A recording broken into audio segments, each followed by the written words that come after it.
Today we're going to be working on our shoulder O's. Now this is a shoulder rotation movement that I just happen to name shoulder O's because we're going to be creating an O with our kettlebell or weight that we have. So let's grab onto a weight. If we're using a kettlebell, hands on two sides, make sure we got a firm grip here. We can extend our hands outwards, just like we're driving, okay? And pretty much what we're going to do is we're going to create a circle or an O.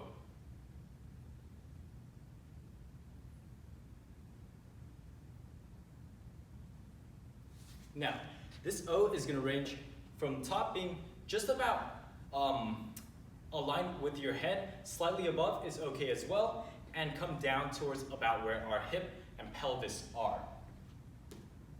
We're not trying to create as big of a circle as we can. We're trying to keep this weight nice and controlled as we go through this circle. And we can go clockwise, we can go counterclockwise. Those notes will usually follow depending on the workout that we are doing.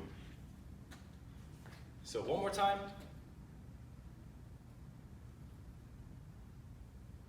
While we're doing this, we're going to make sure to stay nice and engaged in our core, reducing as much movement from the lower body as possible. What that means is let's try not to twist our lower body as we are turning here.